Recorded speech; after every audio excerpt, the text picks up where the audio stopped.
Hello and welcome to Portfolio Matters, week 69. And it's been a very volatile week in the markets. But before we get into it, Richard will read the disclaimer. Thank you, Keith. Everything discussed during the Portfolio Matters podcast is for informational purposes only and should not be considered as investment advice. Listeners should be aware that we will be discussing securities that we own or have a financial interest in. Please do your own research or consult a professional investment advisor before making any decisions regarding topics mentioned on the show. A full disclaimer can be found at the end.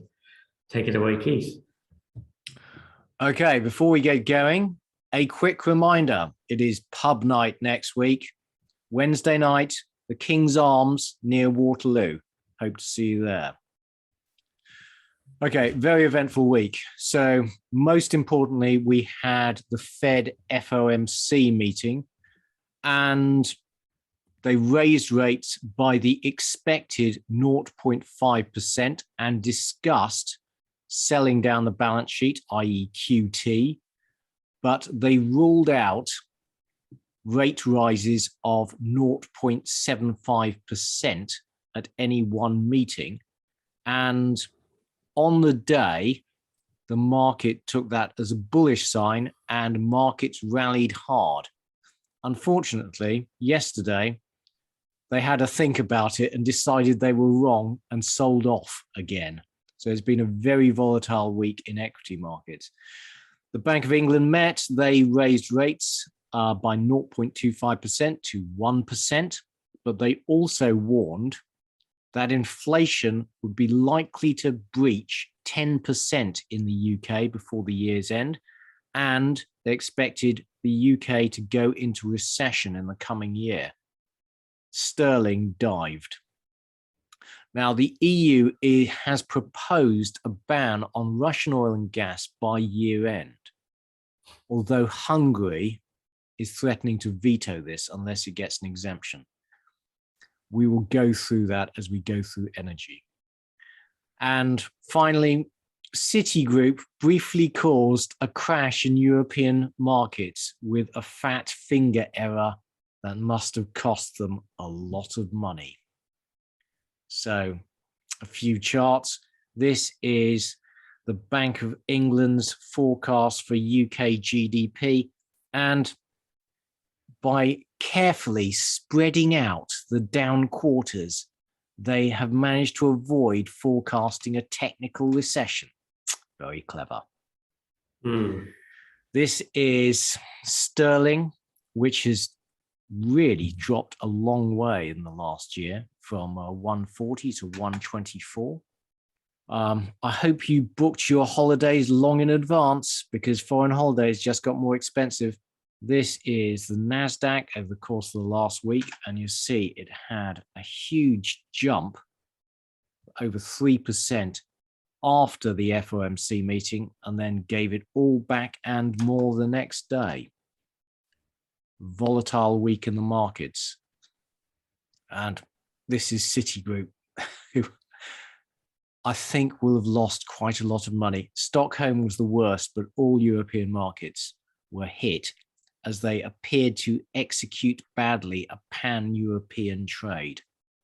When we talk about the path of US interest rates, the market is expecting very sharp rises in US rates by historic standards. So this is a chart of historic US rates, and you'll see the current rate rise looks like almost a vertical line. It's going to be much faster than historically. So you can expect that to cause a lot of financial stress and to slow down the US economy. And the whole purpose of raising rates is to reduce demand, i.e. slow the US economy, which they're hoping they'll achieve a soft landing. I doubt it. And finally, the market is expecting that US base rates will approach 3%. And they're little changed after this FOMC meeting. Okay, moving on to this week's economic data. Richard. Just looking at the highlighted lines we've got. So EU CPI consensus expectation was 7.4, but the actual figure was 7.5. And core CPI, again, actual was 3.5 against 3. I just don't understand the core CPI number of 3.5. It doesn't make much sense to me in terms of what we know is going on. EU retail sales up 0.8% in April, so that was better than consensus expectations. And moving over to the US, we've got manufacturing employment was a big miss. So in April, it was 50.4, whereas the expectation was 56.2. But this may be due to the inability of employers to recruit staff. And if we go down to the bottom, we've got the JOLTS job opening, which has exceeded the job openings, 11.5 million, exceeded the expectation, 11.2. And the quit rate, 4.5 million, exceeded the expectation of 4.4, rounding up. So on the face of it, those two are contradictory. But if you assume that the miss in the manufacturing employment is due to difficulty in recruitment, they make sense.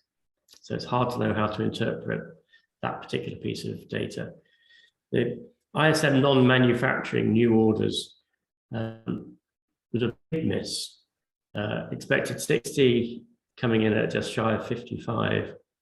That suggests some sort of slowdown is in place. And US ISM non-manufacturing employment also was a big miss.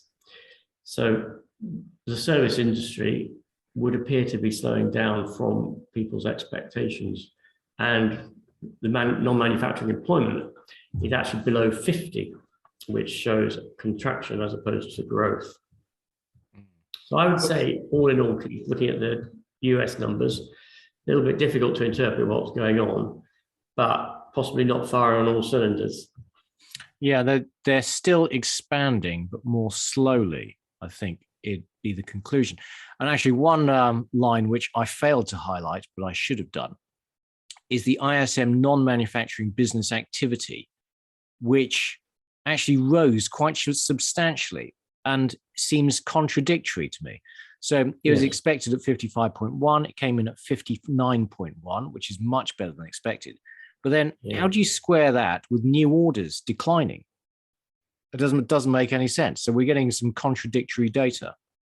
So Germany GDP growth exceeded expectations quite significantly, and EU GDP growth also exceeded expectations. But I would say, if you apply the wrong inflation figure, then these numbers don't work.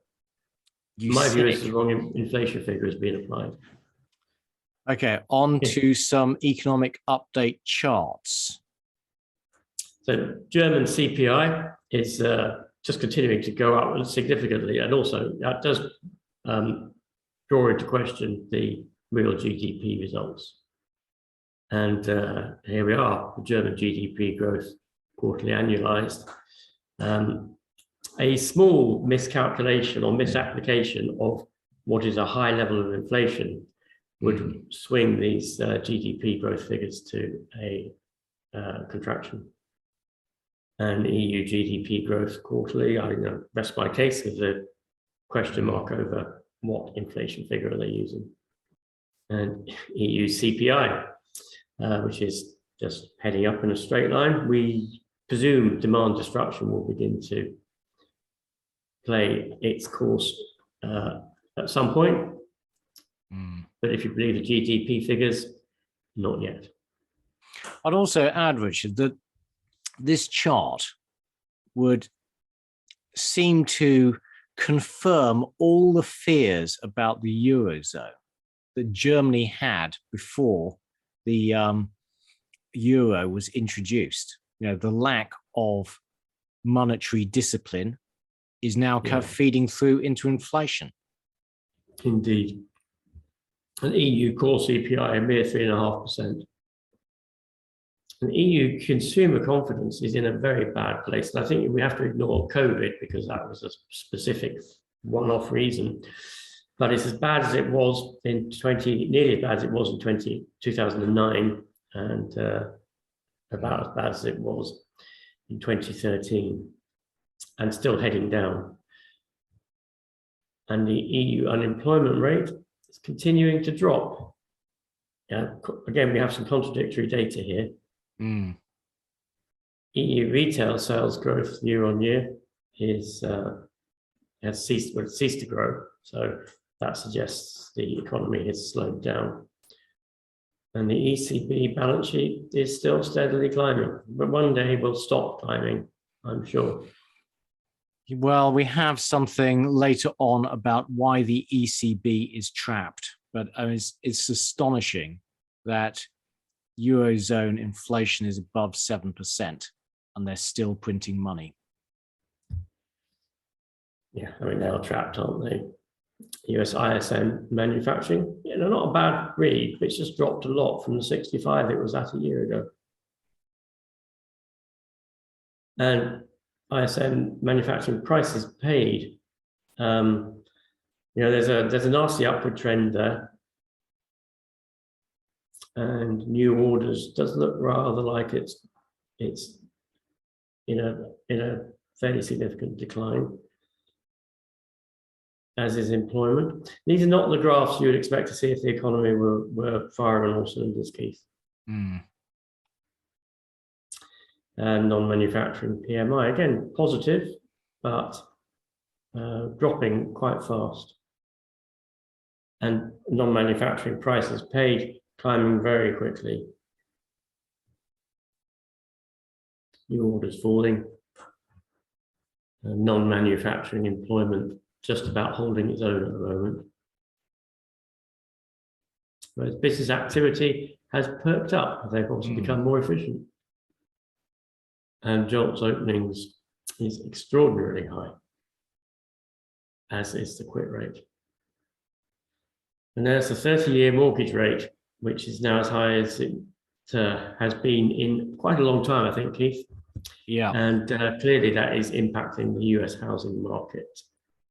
Well, it's yet to feed through into declining house prices, but in our view, that is only a question of time.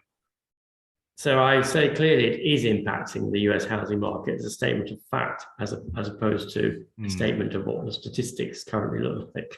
It has to be impacting the US housing market. Yeah. And the Chinese manufacturing PMI is very unhealthy. Obviously, they've got lockdowns, they've got a real problem with the property sector. China non-manufacturing PMI looking even worse. And there we are, as is the general PMI. So all in all, China is looking very unwell. And I suspect the Chinese government will start to print money themselves to reflate the economy. I agree with you. Now, this table shows the GDP growth rates of the Eurozone area in Q1. And it's noticeable what a big divergence there is. And in particular, Italy actually contracted in Q1. And remember that Italy has the second highest debt in the world, over 150% of GDP. And therefore, you need the Italian economy to remain strong so it can pay off all its debt. So there's big divergences within the Eurozone. So I think the summary of the data that we've just looked through is that inflation is still rising, but maybe slowing down. The US jobs market continues to be strong, and the US manufacturing sector is expanding, but at a slower pace. EU consumer confidence is very low, retail sales are falling, and obviously the EU has a very high rate of inflation, which is bound to be affecting disposable income. And we are expecting a recession in the UK and Europe within the year, and I think all the data points to that being the case. It's not so clear if that's going to happen in the US. Okay, thank you, Richard. On to Inflation Watch. And we had new data for the EU and Germany this week. So we've got April data. as we've just covered, in the EU, CPI came in at 7.5%, core jumped to 3.5%, and that indicates broadening inflationary pressures. Now, a reminder that EU base rates are still 0%. The deposit rate is minus 0.5%, and it's still doing QE. Obviously, the UK raised rates to 1%, and the US to between 0.75 and 1%. You'll also have noticed that I've added these little arrows which indicate whether inflation, the latest number, is up or down from the previous one. And currently, all the arrows are pointing up. So, commodity chart of the day is the Bank of England's inflation expectations over time. So, you go back to 2021, they were expecting inflation to be just over 2%. And each time they get their spreadsheet out, they have to revise it upwards. The latest one has inflation peaking over 10%. But the interesting point about this graph, Keith, one of the interesting points about this graph, is that they all converge at 2% in mid-2024. Yes. So what's happening is that the rate of decline is increasing. And so no longer are they going off at 45 at 90 degrees. They're going off at about 130 degrees. Yeah. And I would also like to point out that over a year ago, you and I were projecting inflation. So I think you and I should have jobs at the Bank of England, frankly. Be careful what you wish for, Richard. No thanks. Anyway, yes. Think of those nice lunches, Keith. Good point. But this chart does look like solve for inflation being 2% in mid-2024. It's ridiculous, isn't it? It's ridiculous. It's just absurd.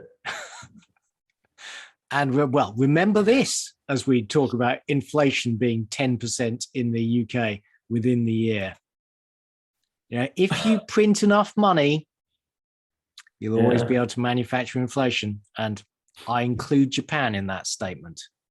The IMF has upgraded its forecast for inflation in both 22 and 2023 in both advanced and emerging markets, but it is expecting inflation to fall quite sharply in advanced economies next year. So the IMF sees inflation peaking this year. And while we talk about inflation being a monetary phenomenon, I just thought I'd post this chart of the Bank of Japan's total assets. And we get used to them having this enormous balance sheet, but actually it is a relatively recent phenomenon. You know, if you look back 10 years, then total assets as a percentage of GDP were just 28%. So it has been buying enormous amounts of JGBs every year in the last decade. Now, how long can that continue? This is an enormous rate of increase. And on a related topic, I thought these were really interesting charts. So, as you might expect, it's not the size of the Fed balance sheet that is correlated with markets, but it's the size of the inflows. So it depends whether the Fed is buying or selling bonds and therefore pushing money into the financial markets or taking it out. And it's the absolute change, isn't it? Yeah, that's right. And it's very clear looking at that left-hand graph. Exactly. It's flow rather than stock. So as money starts to flow out of markets, as the Fed does QT, you would expect equity markets to fall if this relationship continues to hold. If we look at US PCE inflation, which is personal consumption expenditure inflation, you'll see that it appears to have come down recently. So are that those indications that underlying inflation may be peaking or have peaked? They may be. I would just cast your eye over to the left-hand side of the graph, though. It's a very, very noisy chart. And so it is entirely conceivable that the blue line spikes back up in the next few months, just looking at that sort of historical volatility. But US wages are rising quickly. And so that raises the prospect of a wage price spiral and persistently high inflation. Reminder, although the Fed has raised interest rates to 1%, it is massively below US inflation, and so real rates are very strongly negative. So if it wants to control inflation, rates will need to rise a lot higher until rates approach inflation. We have neutral to positive real rates. But the jobs market is incredibly tight, and there are now 5.6 million more job openings in the US than there are unemployed people. It's extraordinary, isn't it? It's It'd be extraordinary. interesting to know what sectors they're in. And in Germany, this week, the IGM union demanded an 8.2% pay rise for steel workers. So unions in Germany are starting to react to the very high inflation, and you have the beginnings of a wage price spiral. And they are right to be concerned, frankly, because when you look at German inflation, it's very high, and this is German baseload power. It's a year ago, it was what, 50? It's now 216 and rising. Input prices are rising very quickly. So there's no sign here that inflation is going to peak. So reminder, German inflation is currently 7.4%. The ECB base rate is 0. So this is a really interesting chart that shows in brown, sort of below the surface, as it were, US debt levels, which, as you can see, are actually increasing exponentially. US revenues, tax revenues, which have increased linearly until COVID, bearing in mind tax revenues are sort of roughly 12 months in arrears. And so we have the big COVID dip and the deficit, US deficit, which is beginning to increase exponentially. And it shows actually that the current path is unsustainable. The question Absolutely. is, how does it break? Yeah, I mean, I would say this chart ends in June last year, but the trend of massively increasing debt, you wonder how on earth this is sustainable. Okay, on to Invasion Watch. So first of all, funny things are happening in Russia. And I've been through and I've checked a few of these, and it's true. So there have been various fires and explosions all over Russia.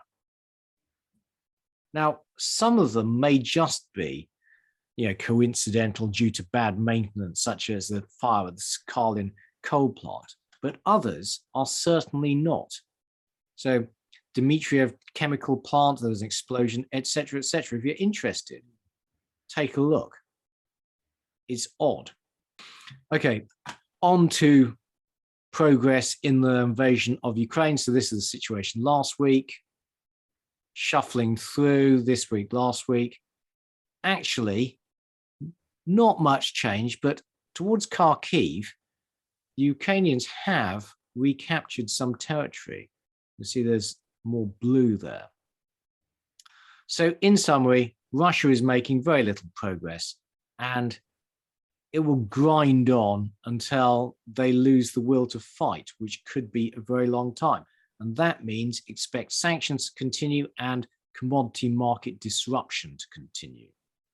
And now we have a special section on equities, and it has been a very volatile week in the market and a bad start to the year. So the S&P is down 13%, and US equities remain very expensive. This is a chart from the FT this morning, and it shows that using the cyclically adjusted PE ratio, US stocks still remain very high. So if they're going to return to historic valuation levels, they potentially have a long way to fall.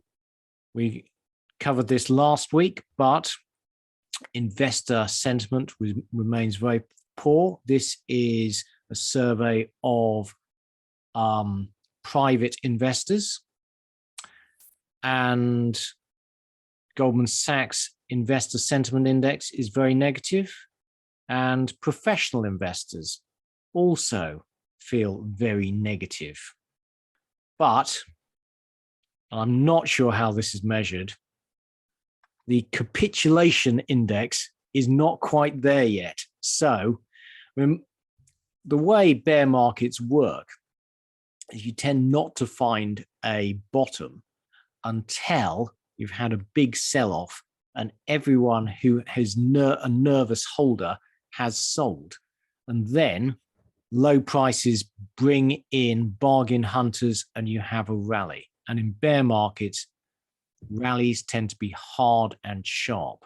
So the biggest rallies in the S&P 500 tend to occur during bear markets. So you get these sharp upswings in a general down movement. And this is something we covered last week.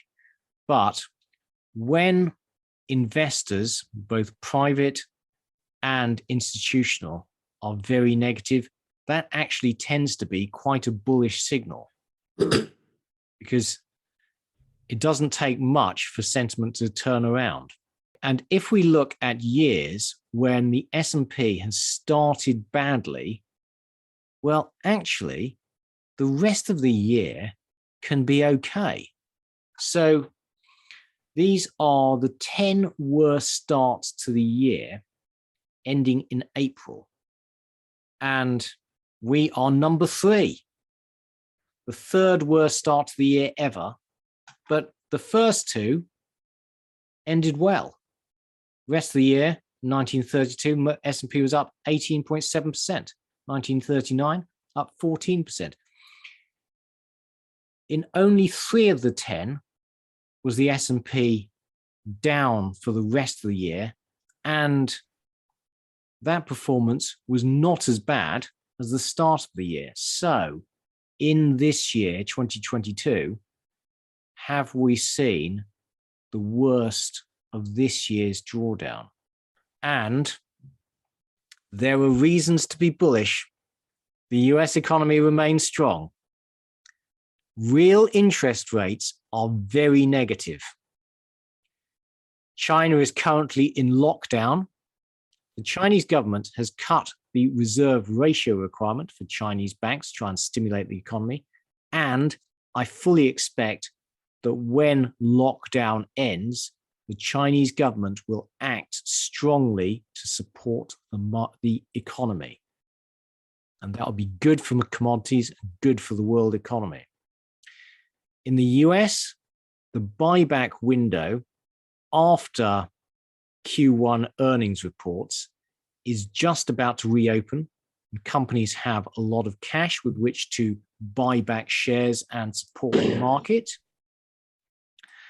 And US equities are in the process of discounting the rise in US interest rates.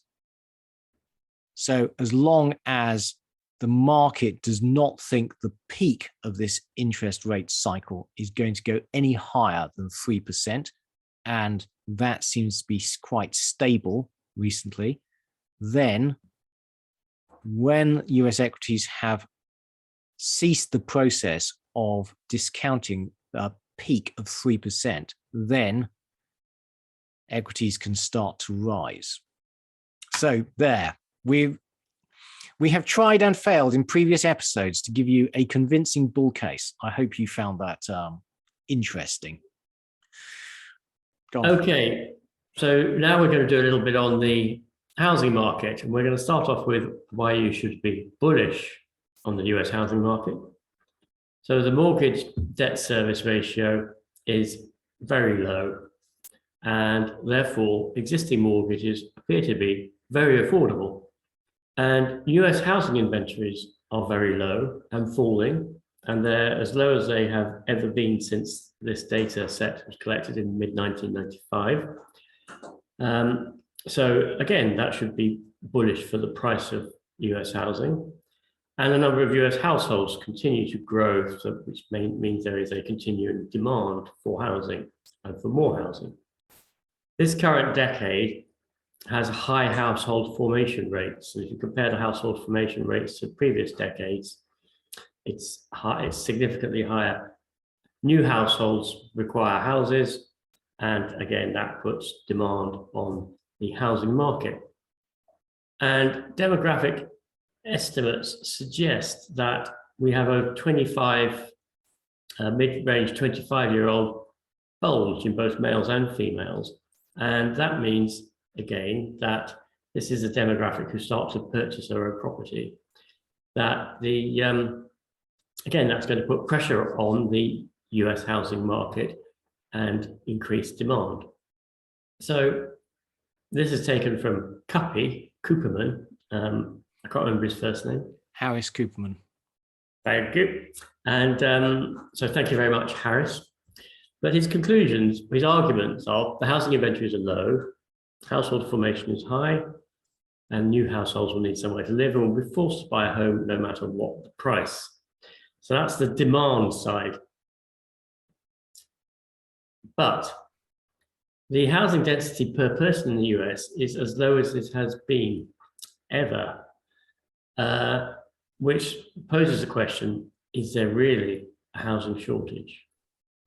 And as we put in last week, the mortgage payment to income ratio is rising very sharply and is nearly at the 2006 high when we had a property crash. So the average house is undoubtedly becoming increasingly unaffordable.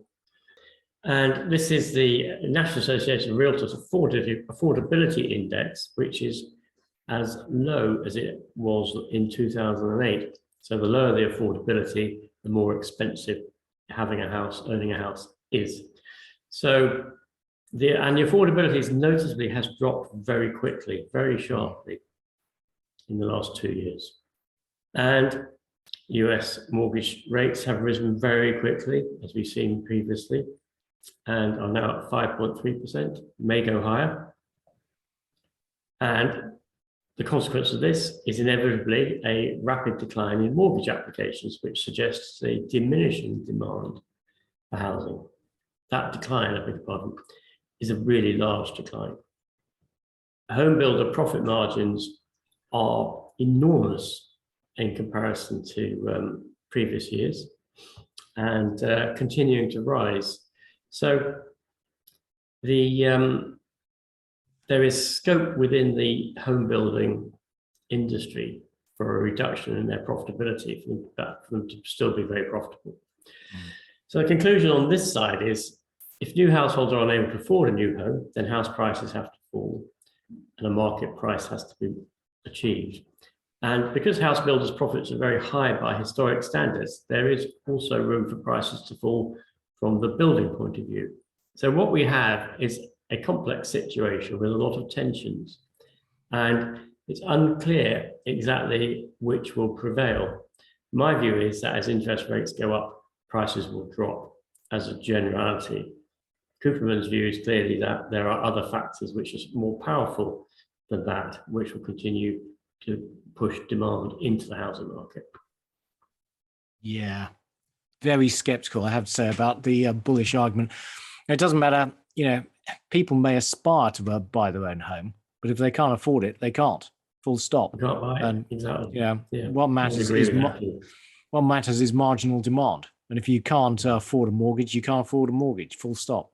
So I fully expect the US housing market to slow. And one of the reasons we spend so much time talking about the US housing market is there are very good reasons to believe that the economic cycle is the housing cycle. So if the housing market slows, the US economy slows. Okay, moving on to global manufacturing. Now, this chart is US goods spending as a percentage of personal consumption expenditure in the US. And so what you see is prior to COVID, it was trending relentlessly down. So people were spending more on services as part of their consumption basket and less on goods. So this leap in goods expenditure explains a lot of the supply chain difficulties and the goods inflation we've seen over the last year. But it also caused manufacturers to go into overdrive. Now, if goods expenditure now returns to historic trend levels, you're going to see a slowing down in manufacturing output. And global PMIs, manufacturing PMIs, have turned negative. And if you look at inventories have shot up. So this is bad for manufacturers. If retailers are sitting on a lot of inventory, then manufacturers are going to have to cut back production even more than they otherwise would. A reminder of the beer supply chain game. Essentially, inventories building up in the system forces these cycles to be much more violent than they otherwise would be. So, in summary, the pandemic caused a big leap in goods spending. And if that now unwinds and goods expenditure now returns to pre-pandemic levels, then manufacturing activity will have to slow down to its pre-pandemic levels. So implications, sell manufacturers, but also that could have negative impact on commodity demand, for instance. And a slowdown in the manufacturing sector is not good for the economy. And that's not good for equities. Okay, now a piece on the ECB. And the ECB is trapped. This is something we've discussed before, but it's worth repeating. Okay, so let's look at ECB monetary policy. Eurozone's inflation is 7.5%. The 3-month interest rate is minus 0.5. So monetary policy is just wholly inappropriate. There's no debate about this. It's wholly inappropriate for the level of inflation we're seeing in the Eurozone, given the ECB has a 2% inflation mandate. And if you look at growth forecasts for the Eurozone, well, they're plummeted, understandably, after the Russian invasion of Ukraine. So that is the change in forecast for the 2022 GDP in different countries. And if you look at 2023, forecasts have come down a bit, but really actually far less than I would personally expect. I think there's scope for them to be downgraded further. And the invasion exacerbated already rising inflationary forces throughout the Eurozone. So you see, after the invasion, there has been a sharp spike up in inflation forecasts for the Eurozone for this year. And next year, inflation is expected to fall, but remain above the 2% target. Meanwhile, EU interest rates remain at zero. And reminder, it's still doing the asset purchase plan and buying peripheral bonds. But it is said that later in the year, it will start to raise interest rates.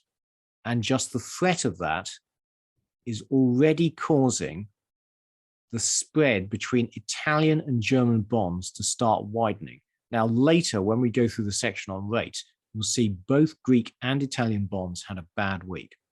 And Italy has a debt to GDP ratio of above 150%, as we covered in a previous weekly.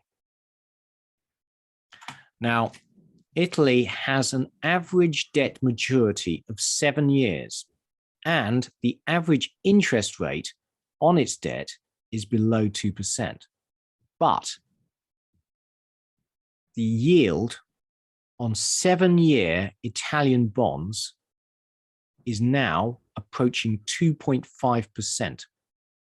So if Italy were to roll its existing debt and keep its average maturity profile, its net interest rate would rise from current 2% to around 2.5% if it had to sell those bonds in the market. And that means that its interest bill would rise by 25% and become unsustainable, given it has debt to GDPs of 150%. Richard, do you want to say something? Yeah, I mean, we've discussed this over the course of a number of podcasts, haven't we, Keith? And effectively, the ECB can't raise interest rates. It has inflation. It can't control the inflation. It has to continue to buy the weaker countries' government debt, which means it has to continue to do QE, cause all sorts of things. It has to continue to do that, which itself is inflationary. And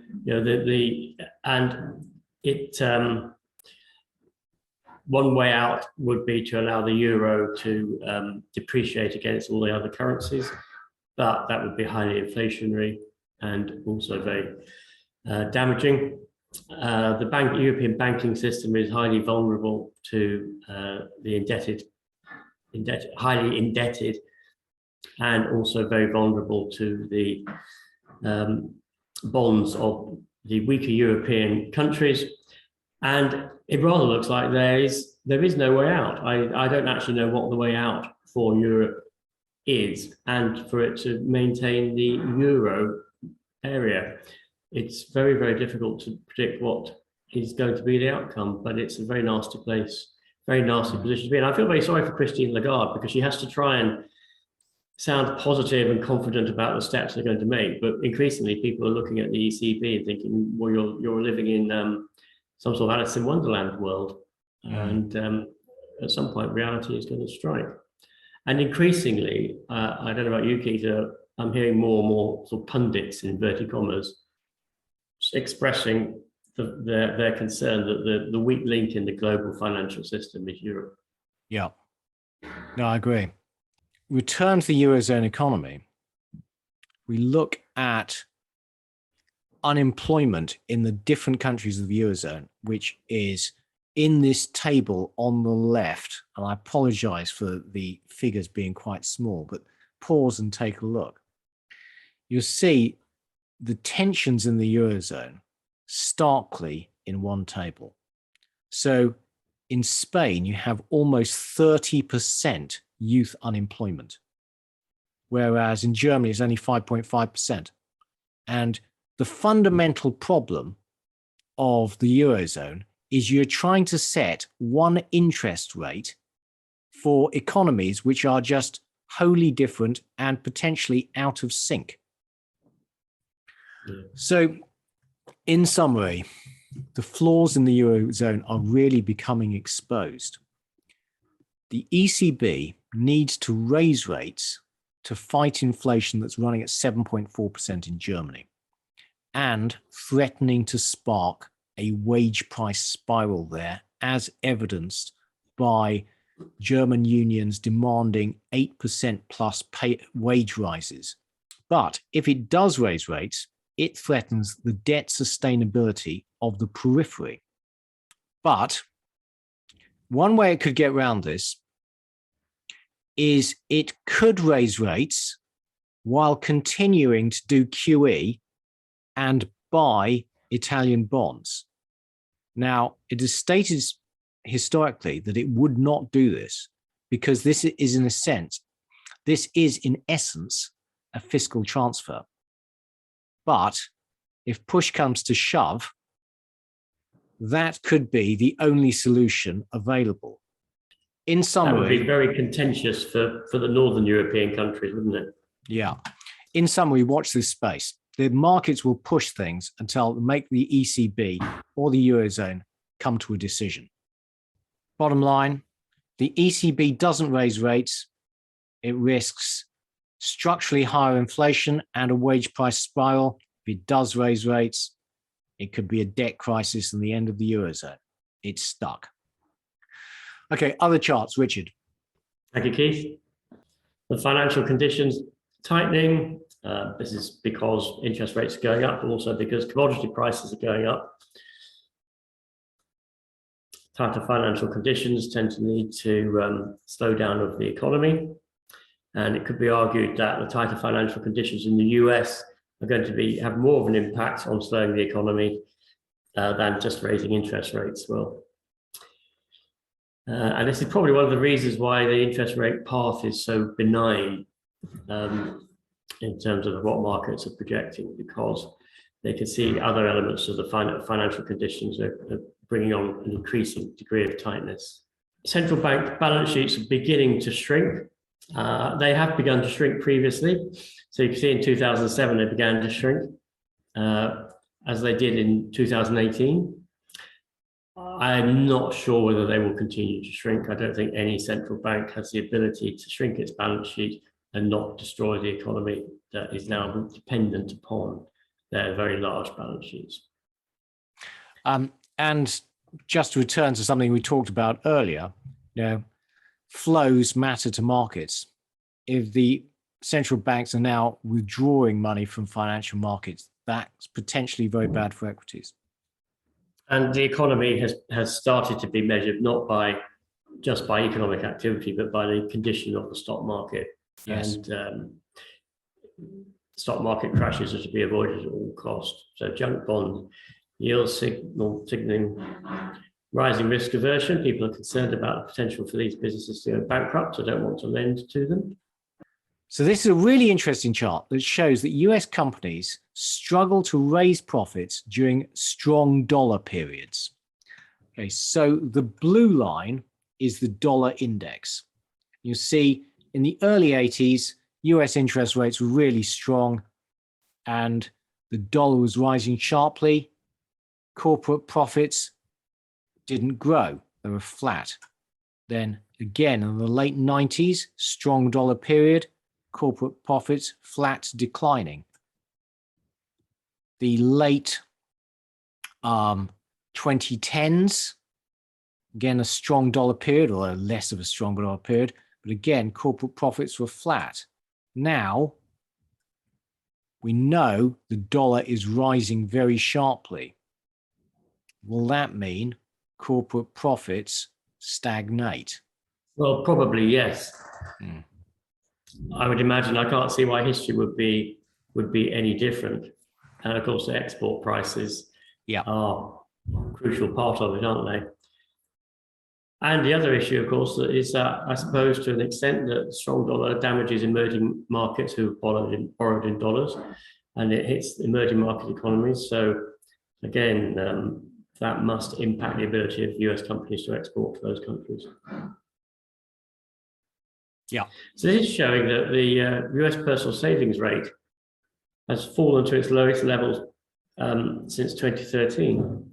And the obvious conclusion, which we have written here, is that consumers are being stressed by falling real earnings. Inflation is stressing the consumer. They're spending their savings. And when they've spent all their savings in aggregate, then their activity declines. So suggestive that we are moving into a slowdown in the US economy, which would be surprising if we weren't, frankly, given interest rate increases in commodity prices and general levels of inflation. And the invasion of Ukraine has coincided with a stop in EU jobs growth, and it's damaged consumer confidence, damaged industrial confidence, and it's not surprising war has had this effect. Okay. So moving on to equity markets, the FTSE, without all the equity markets, had unpleasant weeks. FTSE down nearly 2%, stocks 2.5%, S&P 500 3.3%, Nasdaq 4.3%, Hang Seng 5%, and both this week and year to date they're all down. Although the FTSE is the most resilient of them. The obviously the projected, expected, and announced interest rate rises have been bad for markets. The topics actually just very slightly up. Bitcoin had a bad week, and the pound had a very bad week, and is now down substantially, as Keith said earlier, from its recent high. And the dollar index continues to climb, and it has the dollar index. The dollar has been described as a wrecking ball for emerging markets. As it climbs, emerging markets suffer more and more, and that is going to be happening now, and we will see some consequences from that. So we're all aware of NFTs. So the guy who paid $2.9 million for the NFT, the non-fungible token of Jack Dorsey's first tweet, is going to lose $2.9 million because it wasn't worth anything. But presumably he's made a lot of money out of Bitcoin and doesn't really care. Why anyone would want anything that belonged to Jack Dorsey beats me. That's why I'm not the founder of Twitter, I guess. Mm. So he bought it for 2.9 million. He put it up for sale. Top bid $6,800.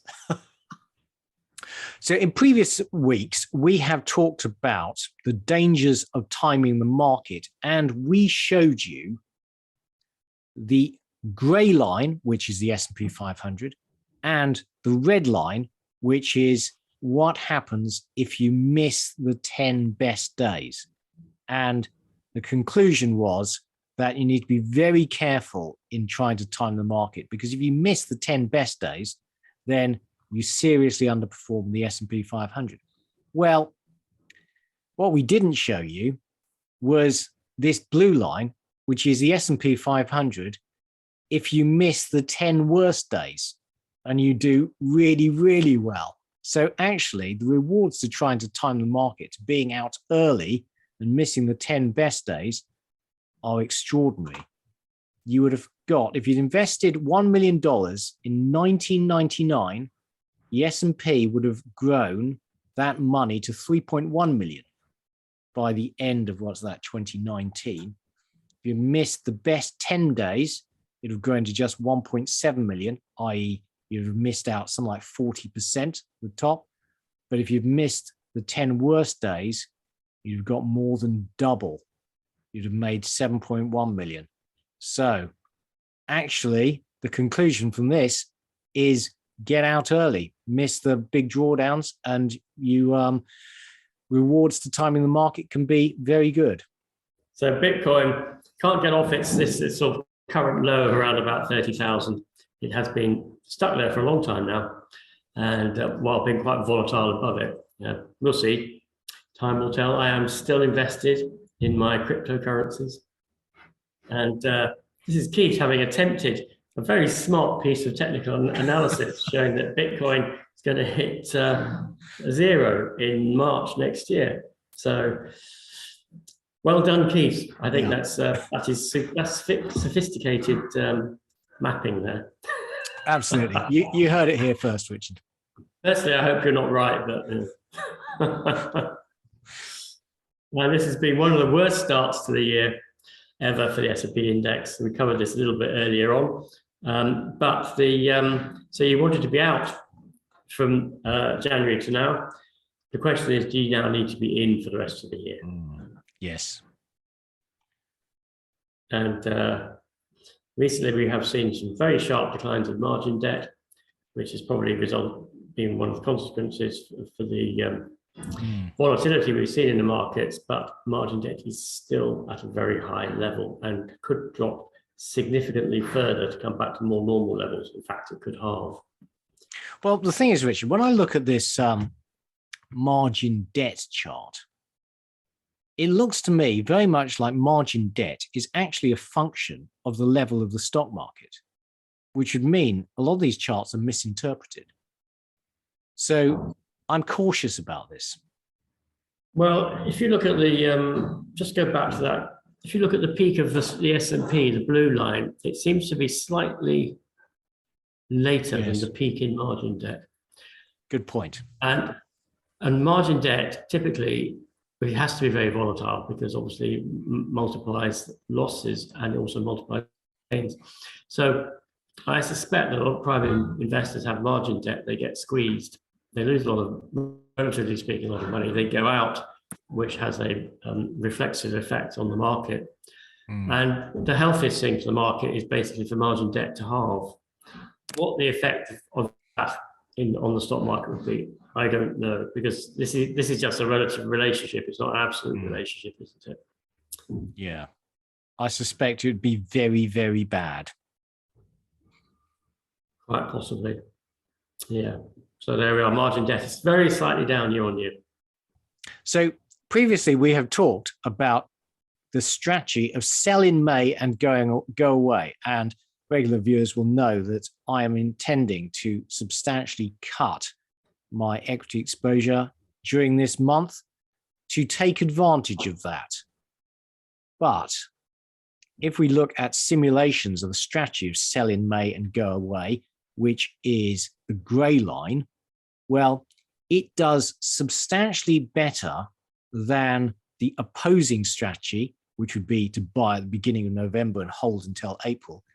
But it doesn't do as well as the S&P 500. So, on a risk-adjusted basis, it's okay. But in an absolute return level, you'd be better just to hold the S&P 500 throughout the year. You're planning on slowly moving out from specific reasons, Keith, related to it being the month of May. Yes. So therefore, these sort of market soars of you should have a fundamental underlying reason for your actions, which you have, as opposed to just sort of falling into the trap of some market soar. Agreed. The FANGs have gone X growth. No, their real revenue is declining. I mean, I don't think the FANGs are going to be immune to the slowdown in the economy, are they?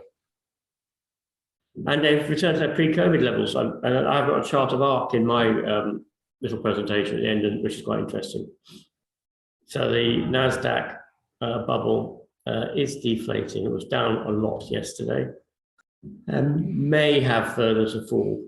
But I think it's highly dependent on what the Fed does. I think it's just got a lot further to fall, mate. Yeah. As evidenced by this.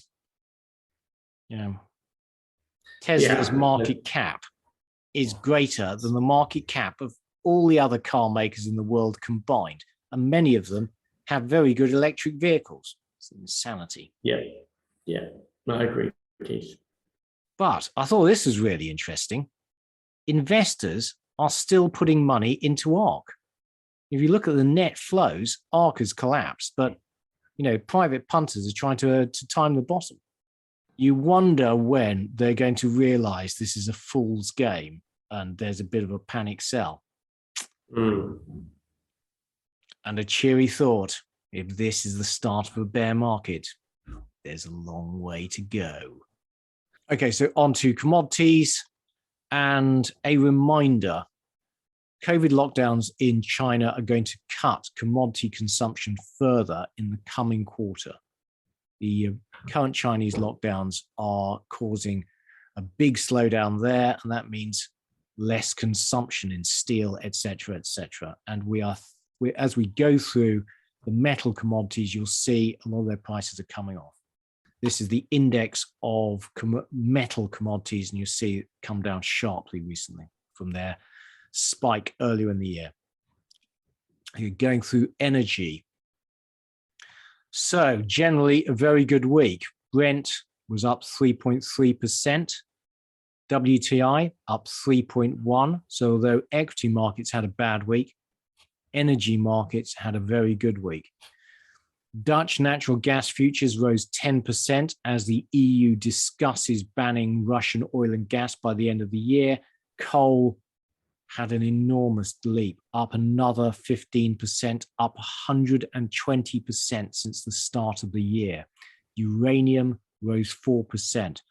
Okay, on some data which is relevant for oil markets. Well, total US inventories, including the SPR, fell by 479,000 barrels last week. So in total, demand slightly outstripped demand, but by not much. Now, excluding the SPR, private inventories rose by 2.6 million. So releases from the SPR are enough to fully supply private markets last week. US total crude production was unchanged and is up only 100,000 barrels on the year. So US oil production continues to undershoot expectation and is hardly changed on the year, despite very elevated oil prices. And the Baker Hughes rig count ticked up 3, so not much. So this is Brent. That looks like a nice, steadily rising chart. And we look at Russian oil output. Most of it is bought by the West. Some of it is bought by China and India. But reminder, the pipelines from Russia mainly run to the West. And the pipelines that run to China are not connected to the pipelines that run to the West. There's thousands of miles between the two. If Russia wants to substitute Chinese and Indian markets for European ones, it's going to have to put a lot of oil into tankers at sea, which will spend a lot of time on the sea, and that means their supply chain will slow down and there'll be a lot of inventory on the water. So structurally, the supply route is much less efficient. And so that will mean a drop in Russian oil exports. Now, in the US, permits for shale drilling have hit a high. So perhaps that means in coming months, US shale drillers are going to start really getting to work, and we will see an increase in US supply. But this week we had the release of the monthly EIA data, and the monthly data is more accurate than the weekly estimates. And they showed that actually in February, US oil production actually fell. It fell by 50,000 barrels a day. So as yet, US oil production continues to be disappointing. And US retail investors are fleeing energy stocks. This is flows out of US commodity ETFs. If we look at the OECD stock levels, you'll see they are continuing to decline. And when you break that down further, you'll see the majority of the declines are from the US and Europe. And essentially, the declines are where you can measure them. So if you extrapolate that to other jurisdictions which don't publish their data, you think that actually we're seeing quite strong drawdowns throughout the OECD. And inventory levels in diesel and jet fuel are particularly low because normally we get a lot of distilled products from Russia. So that is bad. And I thought this is interesting. These are inventory levels in Saudi. And you'll see Saudi Arabia has run down its inventories a long way over the last 6 years. So there's less spare capacity in the system. And we had OPEC oil production for April. And despite them saying they're going to raise production, it fell. It fell by 10,000. So how much spare production has OPEC Plus got? And this is forecasts for Russian crude production before and after the Russian invasion of Ukraine. Thanks to Ali Baroid from our Discord for sending me this. And you'll see we're now expecting a sharp drop in Russian crude production, and that means tight oil markets. And so all the indicators are crude market is tight, expect further price rises. This week, Shell announced sparkling results, and I'm just going to read this bit out from the press conference afterwards. He was asked whether Shell was seeing any demand destruction, and the CEO replied, "It's a bit early in the day. Demand is not that easily destroyed. Are we seeing it at the moment? No, we're not seeing it. As a matter of fact, if you just look at the performance, including this year, we are seeing continued increase in product demand around the world. But we are also seeing, by the way, a continued decrease in investment in supply, hence the difficulties we are all experiencing price-wise. But we definitely do not see reduction in demand." So, price rises so far, insufficient to cause demand destruction. Okay, so this is Dutch natural gas futures, which ticked up a bit. We're now entering the summer months, so you'd expect gas prices to be subdued. But Western sanctions on Russia are expected to permanently reduce Russian gas production.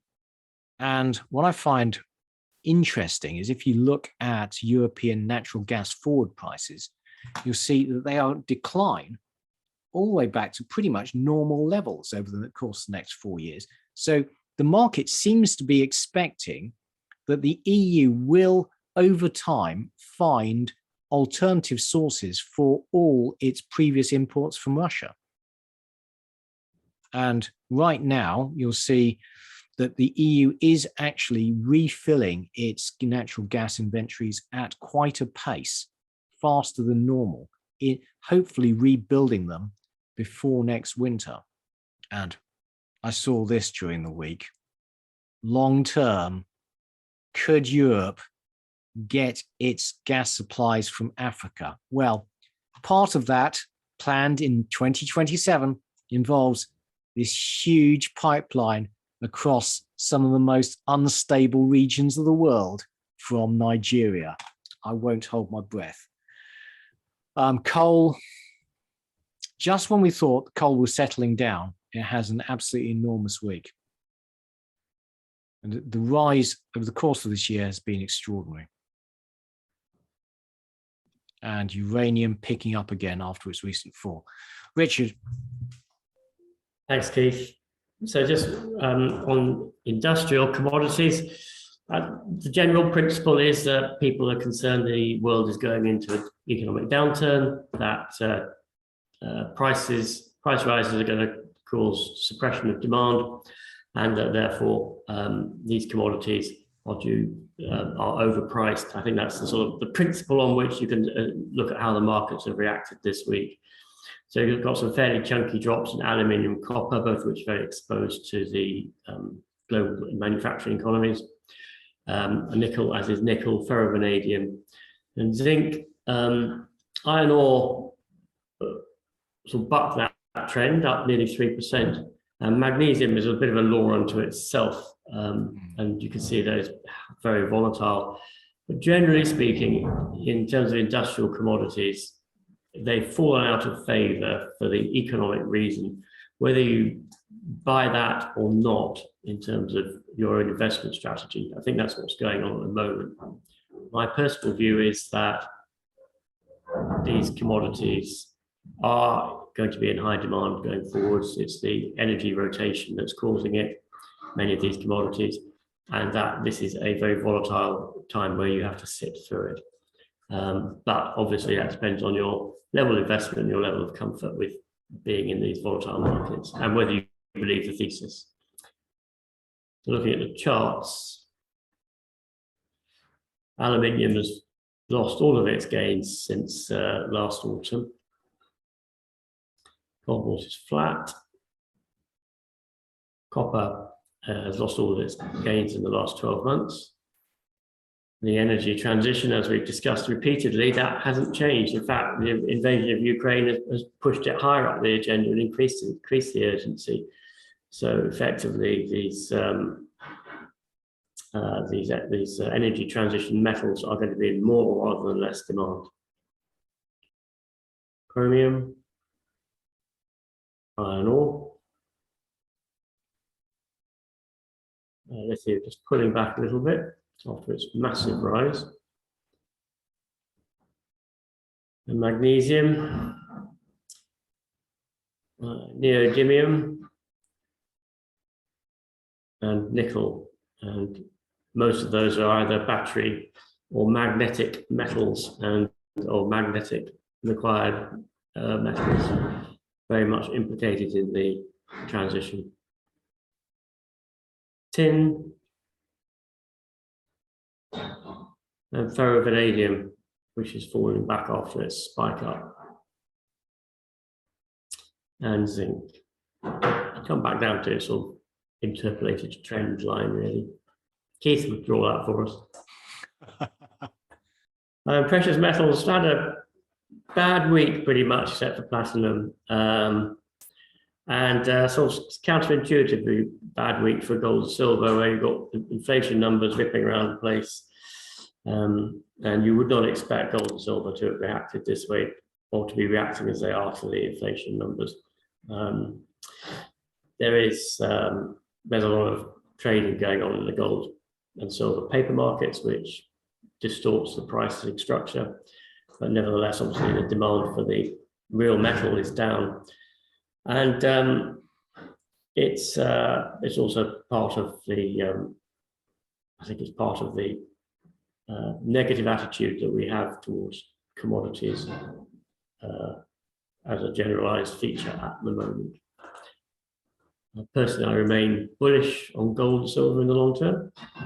Well, as we were actually recording this, Richard, and we were talking about the Eurozone, I mean, at some stage, if you're, let's say you're German and you're used to a strong currency, and the ECB commits itself essentially to keeping real interest rates really low, how do you protect yourself? Actually, there aren't that many options. Surely you start buying gold.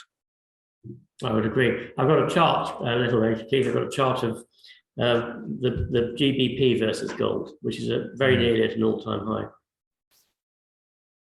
Unlike this graph, which is quite a way off its all-time high. Silver.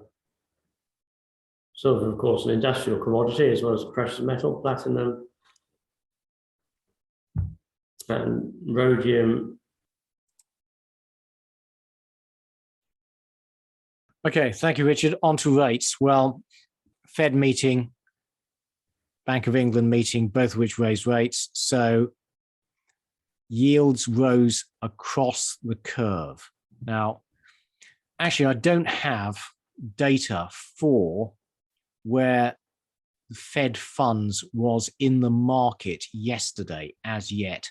So I've assumed it's risen in line with a 50 basis point rise in the Fed base rate to 83 basis points. UK base rates rose to 1% in the week.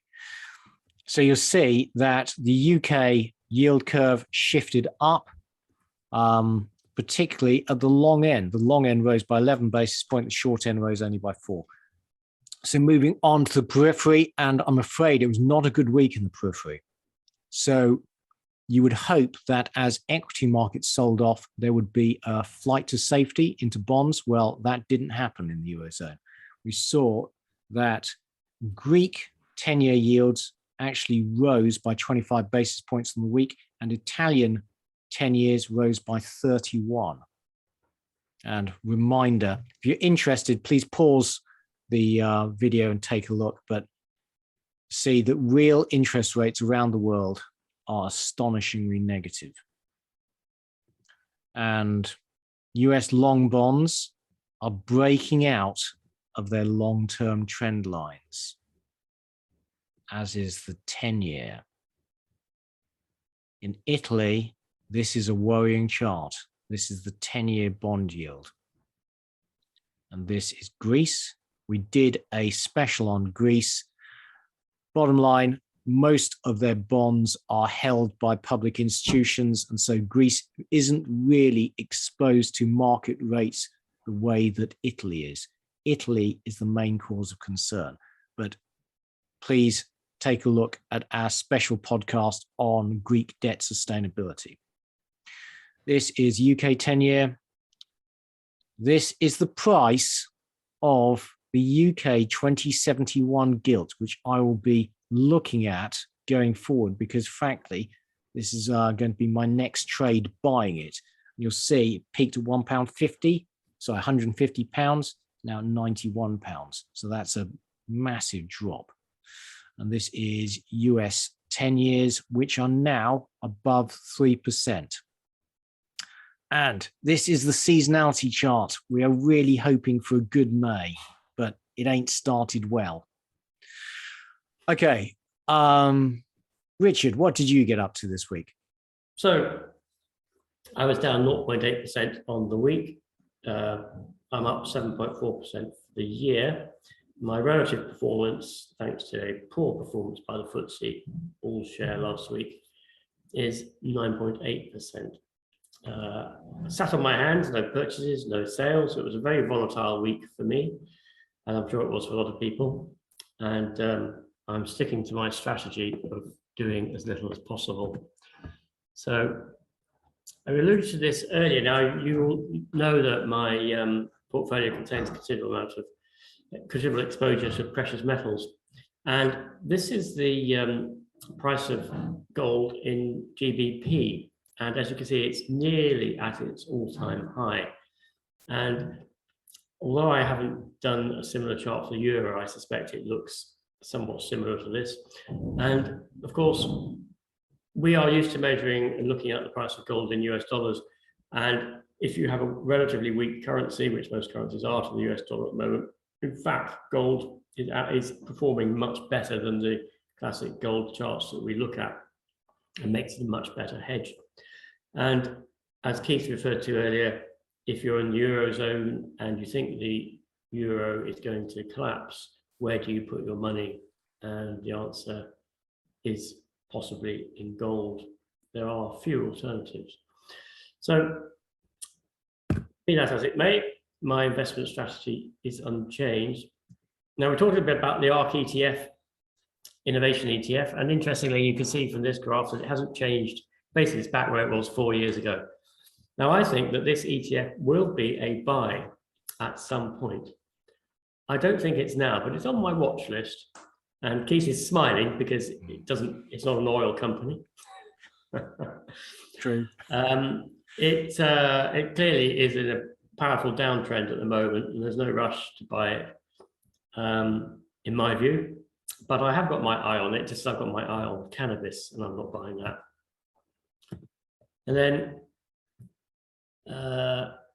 this is a chart of wheat. So the question is it going to break out of its wedge? There is a lot of discussion about shortages of agricultural commodities over the next year or two. And my suspicion is that the price of wheat is going to go higher than it is now. And this is the Wisdom Tree Wheat ETF. And this is the Invesco Bloomberg Commodities ETF, which I spoke about last week. And I erroneously said it was agricultural commodity. It's not. It's got 36% energy in it, 16% precious metals. But the interesting thing about it is that in aggregate, the commodity index is looking very strong and looks as if it may well move up to another high. And actually, the index itself looks less volatile than the volatility we have felt over the last week or few weeks. And this is the Wisdom Tree Agricultural Commodity Index, which is pretty much at a high, and again looks a very strong chart. And the index description explains which commodities are in it. So if you feel that agricultural commodities have further to run, this is a potential way of exposing yourself to that. My view is they do have further to run, and we haven't seen the peak in agricultural commodity prices yet. And obviously that would impact on future inflation levels as well. And that's what I wanted to discuss this week, Keith. How was your week? Thank you, Richard. Well, I had a good week.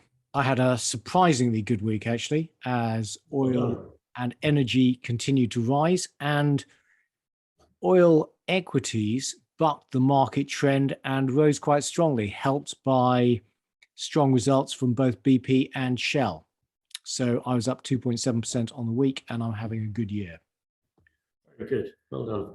Now, last week, I talked about having bought some Anglo-American because its shares had fallen 20% from their recent peak. And that meant if they were going to get back to their previous peak, that's a 25% rise. So I thought I would buy some. And yesterday, as I watched markets sell off, I was thinking, do I really want to be exposed to industrial commodities as China slows and we expect the manufacturing sector to slow? And I thought discretion was the better part of valor and sold. So I made 10%, which is very nice. And I put in a weighting of about 3% of the portfolio. So that meant I made about 0.3% of the portfolio. That's all right. In 10 days. And you will be aware that earlier in the month, we had a disaster in Empyrean Energy, and I did a my worst trade describing how I had aimed to get a price of, I forget, 28p or something for Empyrean, and I was holding out desperately for my target price as the Empyrean share price drifted off, and then the share price collapsed and I never got my target price. So I was anchoring to a particular price target. Now, when it came to Anglo-American, I had a price target in mind. And as it sold off yesterday, I thought, learn my lessons. Don't hold out for a particular price. React to the market, get out. So I did, and I feel actually quite happy about that. I then had various limit orders in my energy stocks, some of which were hit, and I sold small portions of some of my energy companies. And as those are hit, I have put more limit orders in at slightly higher prices. And over the course of this month, I will be aiming to substantially de-risk the portfolio. There were no buys, and I intend to be disciplined and not do any buys, even though there are some companies that I am potentially interested in. Now, results in companies that we are interested in this week. Well, I only hold one gold producer these days, which is the gold recovery specialist, Goldplat, which has operations in South Africa, Ghana, and now developing them in South America. And we did a share talk on this last year, and I urge you to dig that out because its conclusions are still relevant. Now, it reported results for its third quarter of its financial year, and they were great. Operating profit for the first 3 quarters was 6 million. That's up 43% year on year. It holds cash of 2 million plus inventories worth 5 million. And it's got a market cap of 13.8. It's on a P ratio of 3 post-tax. And it's been buying back its shares. And when we did the share talk, the big upside in Goldplat was in the tailings storage facility, which is estimated to hold around 80,000 ounces of gold. And we said at the time that if they found a way of processing the tailings, then that would unlock all the value in the TSF. And the big news in this recent operational update was that they have a way of doing that and they plan to start doing so. So lots of good news. Share price hardly moved. I bought some more, even though, frankly, I probably got too much of it already. Okay, this is Anglo-American. Now, in my mind, I was dreaming of getting £38 But then as the share price drifted off, learnt my lessons, don't anchor on a particular target price, got out 10% profit, happy. Petrometad had an operational update this week, disappointing. You'll be aware that Petrometad has oil operations in Mongolia, which have been really badly affected by the COVID lockdowns in China. So there's no oil being exported across the Chinese border. It's difficult to get any technical staff, etc., etc. But the good news was that they appear to have sorted out the land permitting problems. And so local environmental protests will not disrupt the development of the Heron field. And they're still expecting Heron development for later in the year. So although Petrometad has so far been a hugely disappointing investment, I am holding on and waiting for the development of Heron. And that is it. It's a very eventful period in the market and for our own portfolios, and Richard and I are making big decisions, which we hope to be able to discuss with you in person in the pub on Wednesday night. So we hope to have a good turnout at our pub in Waterloo and see you there Wednesday night. So in the meantime, please can you press like and subscribe to the channel, and it's goodbye from Richard Wheater. And it's goodbye from Keith Jordan. Goodbye. Goodbye. Full disclaimer. The material and information contained in this podcast is for information and entertainment purposes only and should not be relied upon for making a business, legal or any other decision. We may own or have a financial interest in any securities mentioned. Listeners should conduct their own research or consult a professional investment advisor before making any decisions regarding topics mentioned on the show. Whilst we endeavour to ensure that the information presented on the show is correct, we make no representations or warranties of any kind, express or implied, with respect to the podcast and website or to any information, products, services or related graphics discussed or presented in the podcast or website. Any reliance you place on such material is strictly at your own risk. You are solely responsible for the investment decisions you make. We will not be responsible for any errors or omissions in the podcast or website, including in articles or postings, for hyperlinks embedded in messages, or for any results obtained from the use of such information. Nor will we be liable for any loss or damage, including consequential damages, if any, caused by a reader's reliance on any information provided by the podcast or website. Please do not listen to the podcast if you do not accept self-responsibility for your actions.